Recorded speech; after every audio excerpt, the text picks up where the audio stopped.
No finalzinho dos anos 70, aconteceu algo no México. O país foi varrido por uma onda de avistamentos de OVNIs. E não foi qualquer coisa, não. Foi algo tão intenso, tão bem documentado, que mudou para sempre o jeito que o país olhava para o céu. Essa é a história dessa nação fascinada. E para a gente ter uma ideia do tamanho do fenômeno, olha só esse número.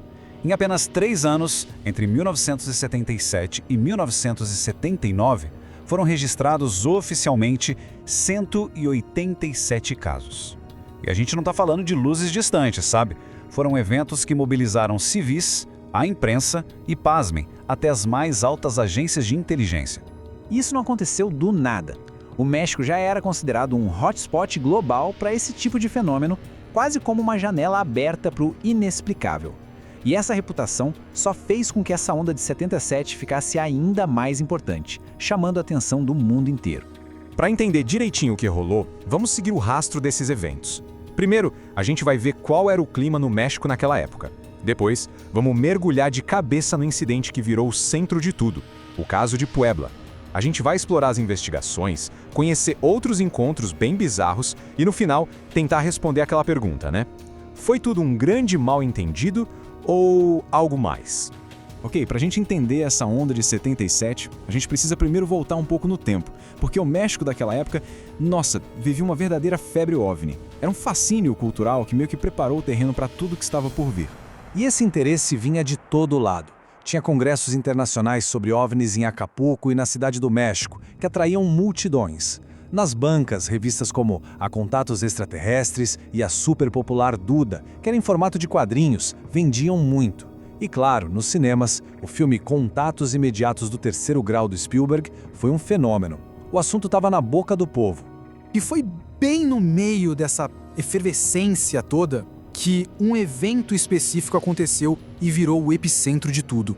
Um caso tão dramático, tão misterioso, que rapidinho foi apelidado de o Roswell mexicano.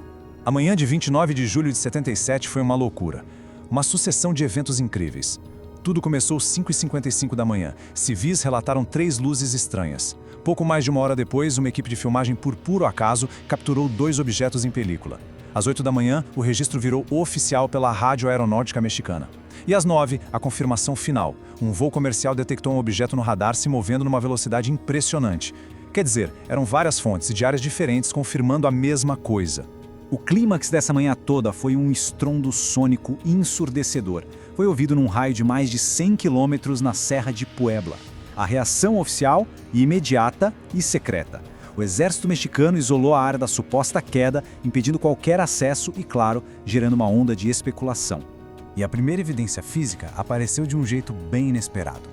Uma carta, escrita por 2 professores e um morador, chegou na revista Contatos Extraterrestres. Nela, eles descreviam um fragmento de metal que acharam depois da explosão e que, inacreditavelmente, ainda estava quente. Esse fragmento foi entregue para as autoridades locais. A análise desse fragmento revelou algo surpreendente. Era uma liga metálica bem incomum, uma mistura de carbono, magnésio, silício e cromo. E o que deixa tudo mais misterioso é que, segundo os especialistas, seria praticamente impossível produzir algo assim ali naquele vilarejo remoto onde ele foi encontrado. O incidente de Puebla foi tão grande que deu início a 2 investigações que corriam em paralelo. Uma conduzida por jornalistas e ufólogos civis e a outra secreta pela agência de inteligência mais poderosa do México. Então, de um lado, a gente tinha os jornalistas da Contatos Extraterrestres subindo as montanhas de Puebla, procurando destroços, conversando com testemunhas. Do outro lado, a DFS, a Direção Federal de Segurança, que era tipo a CIA do México, abriu um arquivo secreto sobre o caso. E isso só aconteceu depois que o presidente recebeu uma ligação de um amigo americano perguntando sobre o tal incidente. O assunto era tratado como secreto, com todas as letras. Mas olha, Puebla foi só o começo. Aquela onda de avistamentos espalhou pelo México inteiro e começou a gerar relatos que eram, em alguns casos, ainda mais estranhos, mais detalhados. Ficou claro que o fenômeno era muito maior que um único incidente. Em Topilejo, por exemplo, testemunhas viram um objeto enorme azul descendo do céu. Mas a parte mais esquisita foi o que ele deixou para trás. Uma área de 4 metros de diâmetro de chão completamente congelado, em pleno México. Ninguém nunca conseguiu explicar aquilo. Já em Perote, a credibilidade do relato veio das testemunhas, policiais em patrulha. Eles encontraram um objeto de uns 20 metros, cor de aço, pousado em 3 pernas. Assim que os policiais foram vistos, o objeto decolou numa velocidade absurda, deixando um rastro de fumaça azul para trás. Agora, talvez o relato mais extraordinário de todos tenha vindo de San Luis Potosí. 2 irmãos, de apenas 10 e 8 anos, voltando da escola, deram de cara com mais de 20 pequenas figuras humanoides. Segundo os meninos, esses seres tinham só um olho bem no meio da testa. Quando as criaturas perceberam as crianças, elas simplesmente começaram a voar envoltas numa luz branca muito forte e sumiram. E o mais intrigante, vizinhos confirmaram ter visto um grupo de luzes estranhas no exato mesmo lugar, na mesma hora. Bom, diante de tantos relatos fantásticos, a pergunta principal continua, né? Será que existe uma explicação convencional, pelo menos para o caso mais famoso, o de Puebla? Ou a gente está mesmo diante de um mistério genuíno? E aqui a gente tem as duas narrativas competindo. De um lado, a versão do Roswell mexicano, né? Com o estrondo, o cerco militar, os fragmentos de metal estranhos. Do outro, a explicação convencional mais aceita hoje em dia, a reentrada de lixo espacial. Especificamente, o terceiro estágio de um foguete soviético que lançou o satélite Cosmos 929. Para muita gente, essa explicação fecha o caso, mas para outros, ficam perguntas no ar. Por que a composição do metal era tão incomum? E como explicar as múltiplas testemunhas que viram objetos controlados antes da explosão?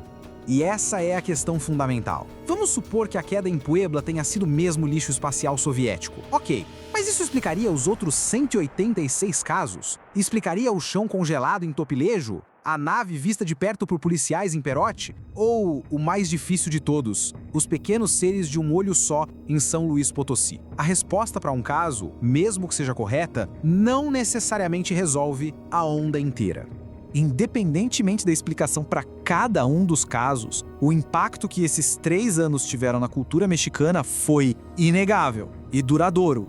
No fim das contas, essa onda toda deixou um legado bem concreto. Ela criou um arquivo riquíssimo de casos documentados, forçou a agência de inteligência DFS a criar arquivos oficiais, dominou as manchetes dos principais jornais e, de uma vez por todas, consolidou a reputação do México como um epicentro global do fenômeno OVNI. Isso nos deixa com uma reflexão final. A onda de 1977 no México foi muito mais que uma série de avistamentos. Foi um fenômeno cultural. Ela nos força a perguntar: o que acontece quando uma nação inteira, de repente, olha para cima e se depara com algo que simplesmente não consegue explicar? A resposta talvez continue lá em cima.